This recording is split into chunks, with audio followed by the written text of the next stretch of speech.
Hey everybody, I'm Angela. And I'm Natalie. And we are Blondetourage. here for something very, very special today. We are sitting next to the one, the only, David Howard Thornton! Hey! AKA Art the Clown. Yes, you don't understand how excited we are about this right now. I mean, okay, so let's get right into it. I know you have a lot of interviews and pictures to take, so and photo ops, so we'll just get right into it. Okay. You kill this role, literally. You are so scary. You are so believable with your body language and your facial expressions, and you're also hysterically funny. How does it feel to be the next big horror icon?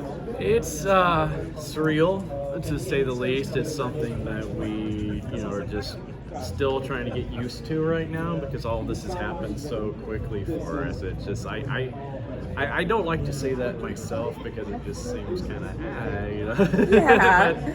But it's pretty cool. It's pretty cool, and it's something I never expected in my lifetime to have happen. So That's so special. That is really awesome. This is such a physical role where you solely rely on body movements or facial expressions, and you're even expressionless sometimes, which is at times even more terrifying.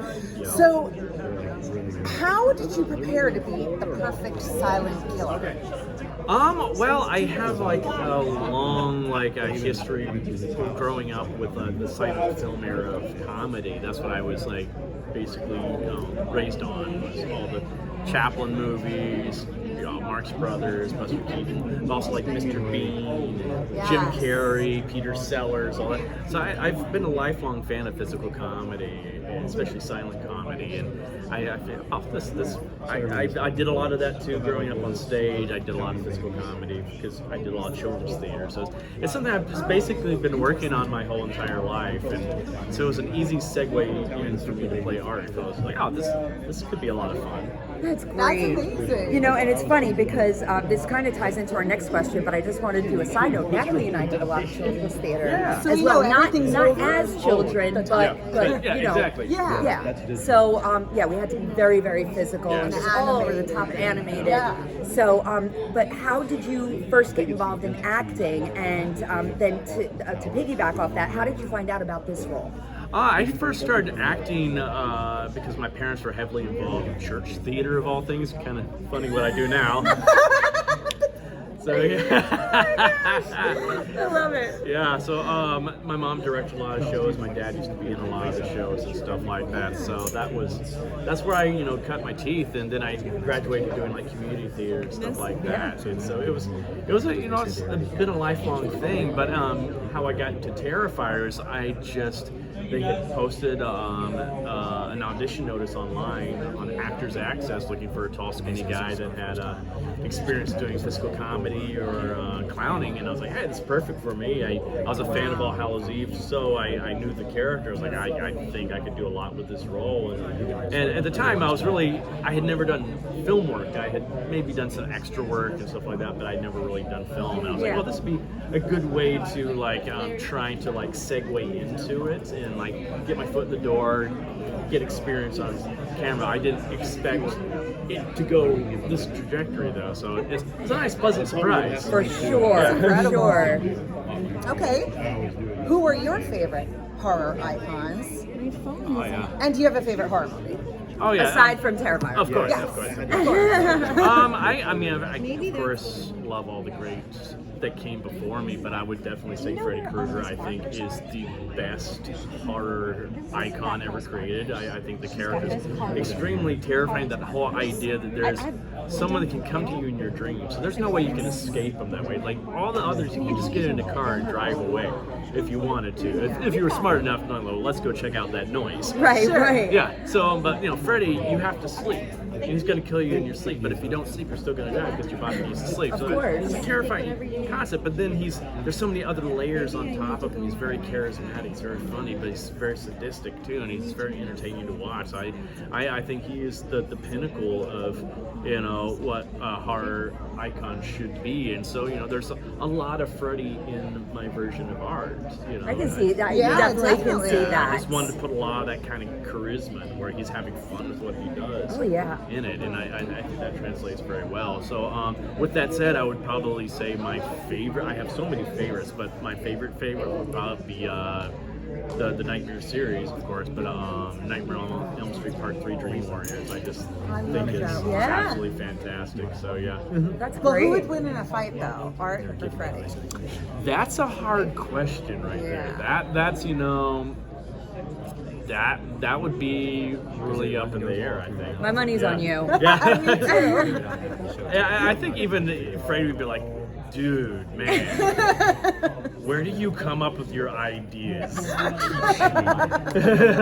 Let's talk a bit about Terrifier. How long does it take for you to get into that makeup and the prosthetics? That takes originally took about 4 hours, but then we've gotten it down to about 45 minutes now. We've really Really? streamlined the process. We've pre-painted the mask and stuff like that before, so it makes it a lot easier to get into it. Was it uncomfortable? For a little bit, yeah.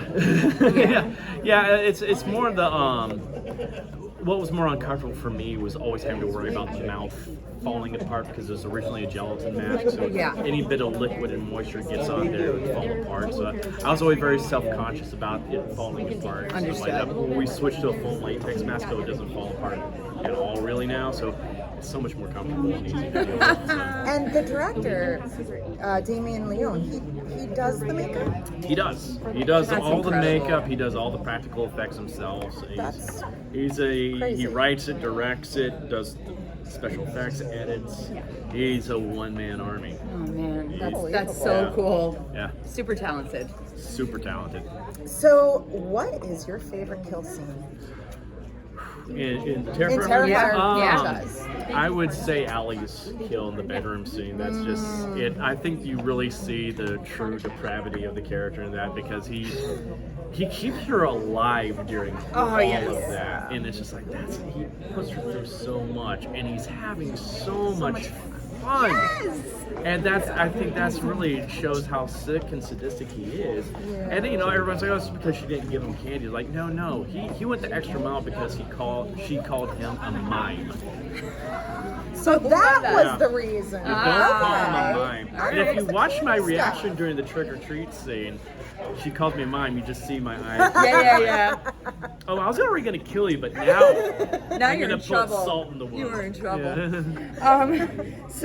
How did you react when you heard? I mean, I'm assuming you heard that people fainted or got sick in Yeah. the theaters. What did you think about that? That was wild because that was real. I know a lot of people were thinking that was just publicity, and we don't have that kind of budget for that kind of publicity. So that's like the best publicity you can get. But I was kind of I was of course concerned for people's safety. I didn't want Yes, people of getting course. hurt or anything like that. But at the same time, like that's some of the best publicity you can get when we're talking about that kind of stuff. Because then everybody else is curious, like what is making people do this? They have to go see it themselves. So I went to a few screenings myself and just snuck into the audience, and so I could gauge the real reactions. And I saw people walk out and was like, We oh, did God. too, actually. And I was like, Cool. yes. That is so And usually you cool. don't want to see people walking out of your movie, but I was like, yes. No, that's an honor, right? Yeah, I was like, all right. That's so funny.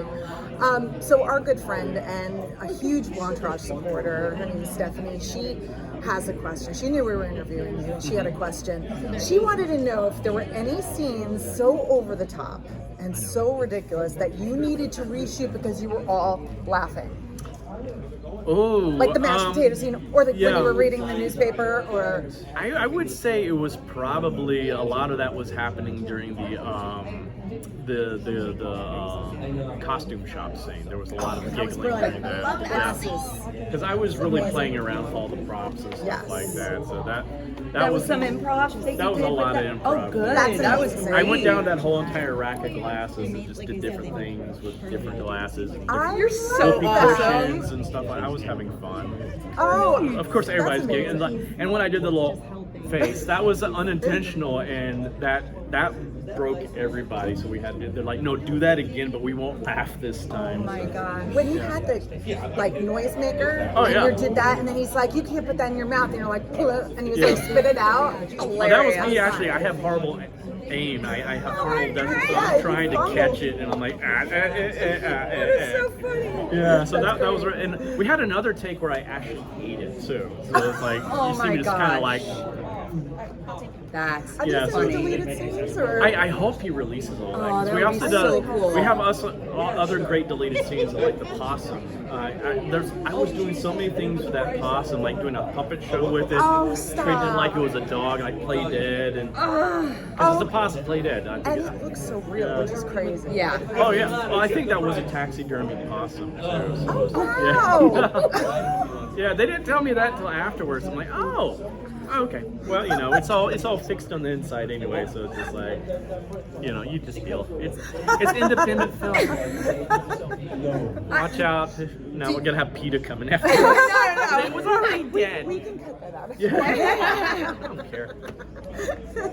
So, in your opinion, can art talk, or is he purposefully silent to mess with people? I don't know if I can say, which is kind of funny, but that will probably be addressed in future films. Ah. So yeah, I can't necessarily say. So Okay. Next. Okay. And will we ever learn about Art the Clown's backstory? And what's he like this as a child? we're definitely going to explore a backstory in future films. I know Damien's got, but I mean, I don't know how far back, because I think it's fun to leave a lot of things a mystery, like Yeah. The imagination. yeah, kind of like the Joker, where Oh, yeah. you know how Joker became Joker when he was the Red Hood and went to Joker, but you don't necessarily know who he was before he was the Red Hood.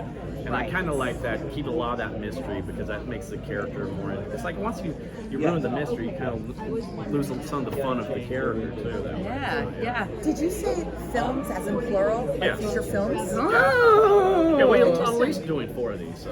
Oh my gosh. Well, that ties into the very last question. What's next for you? Definitely Terrifier 3. That's definitely next. Damien's in the process of getting all that together now. Of course, the writer's strike right now is kind of setting some things back, but he's just been wheeling and dealing and stuff like that too. So we're hoping, knock on wood, to start filming this fall. If things go well. Oh, that's exciting. you know. Do you need 2 middle-aged blondes as extras? As extras? Talk to Oh Damien. my gosh. Yeah, we totally will. But in addition to that, I just finished another film called The Dead Place. It's another independent film. I actually talk in that one, so you finally get to hear me Really? talk. Oh, we'll have to check it out. Yeah, and then there's another film I did with a lot of the Terrifier 2 team called Stream, and we have a lot of great horror alumni in that film too, like Danielle Harris, Dean Oh, Wallace, Felissa Rose, Dave Sheridan, Daniel Roebuck, Terry Alexander, Jeffrey Combs, Tony Todd. It just goes on and on. Oh, It's wow. It's basically a big, huge, film for all this horror fans. That's and stuff. incredible. Yeah. Wow. Wow. Well, we really appreciate the time. We are honored to meet you, David. We really are. And thank you so much for taking the time today. Can we give you a hug? Of course. Yay! Blondetourage hug. Thank you so much. Very well. No problem. No problem. This is awesome. That was great. Yay!